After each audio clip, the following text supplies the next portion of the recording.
കേരളത്തിൽ തന്നെ BSc nursing paramedical കോഴ്സുകൾക്ക് അഡ്മിഷൻ നേടണമെന്ന് ആഗ്രഹിക്കുന്ന വിദ്യാർത്ഥികൾക്ക് വളരെ വിഷമം തരുന്ന ഒരു വാർത്തയാണ് കറന്റ്ലി പുറത്തു വന്നിട്ടുള്ളത്. ഇപ്പൊ പ്ലസ് ടു പഠിക്കുന്ന വിദ്യാർത്ഥികളിൽ പലരും ചിന്തിക്കുന്നത് കേരളത്തിലെ ബി.എസ്.സി നഴ്സിംഗും പാരാമെഡിക്കൽ കോഴ്സുകളുടെയും കൗൺസിലിംഗ് ടോട്ടലായിട്ട് കൺട്രോൾ ചെയ്യുന്നത് എൽ.ബി.എസ് ആണ് എന്നതാണ്.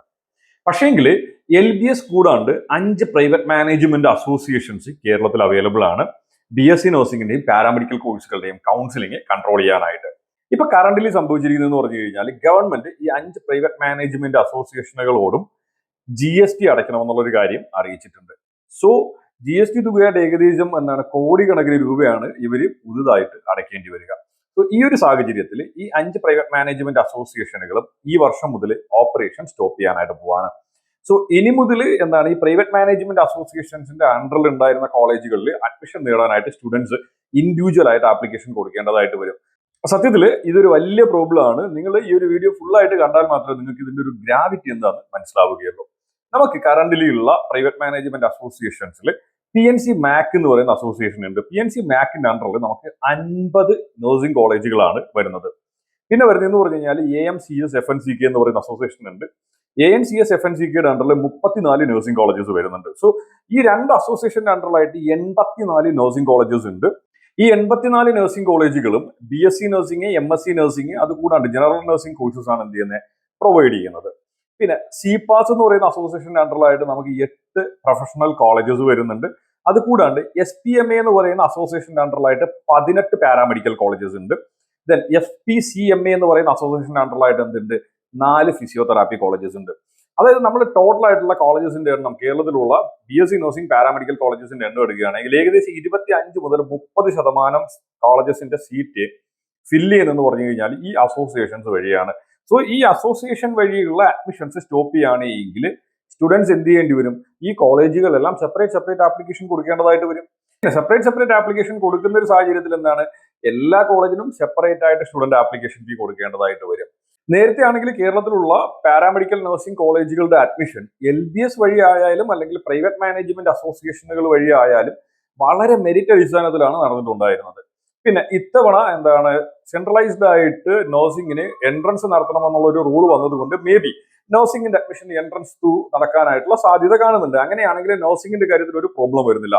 പക്ഷേങ്കിൽ പാരാമെഡിക്കൽ കോഴ്സുകളെ സംബന്ധിച്ചിട്ട് സ്റ്റുഡൻസിന് ഒരു സെൻട്രലൈസ്ഡ് കൗൺസിലിംഗ് ഇല്ലാണ്ട് കോളേജുകൾ സെപ്പറേറ്റ് കൗൺസിലിംഗ് നടത്തുന്ന ഒരു സാഹചര്യം വന്നു കഴിഞ്ഞാൽ സ്റ്റുഡൻസിന് അവരുടെ അവസരം നഷ്ടപ്പെടുന്ന ഒരു സാഹചര്യം ഉണ്ടാവും. അത് കൂടാണ്ട് മെറിറ്റ് കീപ്പ് ചെയ്യാന്ന് പറയുന്ന ഒരു സാധ്യത ഉണ്ട് എന്ന് നമുക്ക് പറയാനായിട്ട് സാധിക്കുന്നില്ല. മേ ബി കോളേജുകൾ അവരുടെ ഇഷ്ടത്തിന് അഡ്മിഷൻ നടത്താനായിട്ടുള്ള ഒരു സാഹചര്യമൊക്കെ ഉണ്ട്. സോ ഈ ഒരു കാര്യത്തിൽ ഗവൺമെന്റ് വളരെ നല്ല രീതിയിൽ തന്നെ ഇടപെടേണ്ടതുണ്ട്. സ്റ്റുഡൻസിന്റെ നഴ്സിംഗിന്റെയും പാരാമെഡിക്കലിന്റെയും അഡ്മിഷൻ ഒരു സെൻട്രലൈസ്ഡ് കൗൺസിലിംഗിൽ കേരളത്തിലുള്ള എല്ലാ കോളേജുകളെയും സെൻട്രലൈസ്ഡ് ആയിട്ട് കൊണ്ടുവന്നുകൊണ്ട് ഒരു സെൻട്രലൈസ്ഡ് കൗൺസിലിംഗ് മെത്തേഡിലോട്ട് കൊണ്ടുവന്നില്ല എങ്കിൽ സ്റ്റുഡൻസ് ഒരുപാട് ബുദ്ധിമുട്ടും. ഇപ്പോൾ SPM എന്ന് പറയുന്ന അസോസിയേഷന്റെ അണ്ടറിൽ വരുന്ന 18 പാരാമെഡിക്കൽ കോളേജസ് ആണ്. അപ്പൊ നേരത്തെ ഒരു വിദ്യാർത്ഥിക്ക് ഈ 18 കോളേജുകളിലും സിംഗിൾ ആപ്ലിക്കേഷനിലൂടെ എന്ത് ചെയ്യാൻ പറ്റും, ഓപ്ഷൻ കൊടുക്കാനായിട്ട് സാധിക്കുമായിരുന്നു. സോ ആ വിദ്യാർത്ഥിക്ക് ഇതിൽ എവിടെയെങ്കിലും ചാൻസ് ഉണ്ടെങ്കിൽ കിട്ടാനും ചാൻസ് ഉണ്ടായിരുന്നു. ഇനി ഇത് ഇല്ലാണ്ടാവുന്ന ഒരു സാഹചര്യം ഉണ്ടായി കഴിഞ്ഞാൽ ഒരു വിദ്യാർത്ഥി 18 കോളേജിലും സെപ്പറേറ്റ് ആപ്ലിക്കേഷൻ കൊടുക്കേണ്ടി വരും. ഇനി ഒരു കോളേജ് 500 രൂപ വെച്ചാണ് ആപ്ലിക്കേഷൻ ഫീ മേടിക്കുന്നതെങ്കിൽ 9,000 രൂപ ആപ്ലിക്കേഷൻ ഫീ വരും. സോ ഒരിക്കലും അത് പോസിബിൾ ആയിട്ടുള്ള കാര്യവുമല്ല. പിന്നെ ഇതിൽ എത്രത്തോളം മെറിറ്റ് പാലിക്കുന്നു എന്ന കാര്യം നമുക്ക് പറയാൻ സാധിക്കുകയില്ല. കാര്യം കോളേജ് സെപ്പറേറ്റ് ആണ് കൗൺസിലിംഗ് നടത്തുന്നതെങ്കിൽ ചിലപ്പോൾ അവർക്ക് ഇഷ്ടമുള്ള ആൾക്കാരേക്ക് അഡ്മിറ്റ് ചെയ്യാനായിട്ടുള്ള സാധ്യതയുമുണ്ട്. സോ അതുകൊണ്ട് തന്നെ ഇതിൽ ഗവൺമെന്റ് എന്ത് ചെയ്യണം, വളരെ ഊർജ്ജസ്വലമായിട്ട് തന്നെ ഇടപെടേണ്ട ഒരു മാറ്ററാണ്. ഇടപെട്ടുകൊണ്ട് എന്തായാലും എന്ത് ചെയ്യുക, എയ്തർ പാരാമെഡിക്കൽ കോഴ്സസിന് എന്ത് ചെയ്യുക, LBSന്റെ അണ്ടറിലോട്ട് ഇപ്പോൾ കറന്റ്ലി ഉള്ള എല്ലാ കോളേജസിന്റെയും പാരാമെഡിക്കൽ കോഴ്സസിന് എന്ത് ചെയ്യുക, LBSന്റെ അണ്ടറിലോട്ട് കൊണ്ടുവരികയോ അല്ലെങ്കിൽ പുതിയൊരു കൗൺസിലിംഗ് മെത്തേഡ് എന്തെങ്കിലും സെൻട്രലൈസ്ഡ് ആയിട്ട് കണ്ടുപിടിക്കുകയോ ചെയ്തിട്ട് കേരളത്തിലെ വിദ്യാർത്ഥികൾക്ക് മെറിറ്റ് അടിസ്ഥാനത്തിൽ തന്നെ അവർക്ക് അഡ്മിഷൻ ലഭിക്കാനായിട്ടുള്ള ഒരു സംവിധാനം ഒരുക്കേണ്ടതുണ്ട്. പിന്നെ നഴ്സിംഗിന്റെ കാര്യത്തിൽ ഞാൻ നേരത്തെ പറഞ്ഞ പോലെ ടെൻഷൻ കുറവാണ്. ബിക്കോസ് എന്തായാലും കേരളത്തിലും ഇത്തവണ നഴ്സിംഗ് അഡ്മിഷൻ എൻട്രൻസ് ത്രൂ തന്നെ ആവാനായിട്ടുള്ള സാധ്യതയുണ്ട്. അങ്ങനെയാണ് എങ്കിൽ എന്ത് ചെയ്യാം, നഴ്സിംഗിന് സെപ്പറേറ്റ് കൗൺസിലിംഗ് ആയിരിക്കും. പക്ഷെ പ്രോബ്ലം വരുന്നതെന്ന് പറഞ്ഞാൽ പാരാമെഡിക്കൽ BPT പ്രോഗ്രാമുകളുടെ കാര്യത്തിലാണ്. എന്തായാലും ഗവൺമെന്റിന്റെ സൈഡിൽ നിന്ന് വളരെ പോസിറ്റീവ് ആയിട്ടുള്ള ഒരു റെസ്പോൺസ് ഈ ഒരു കാര്യത്തിൽ ഉണ്ടാകുമെന്ന് നമുക്ക് വിശ്വസിക്കാം.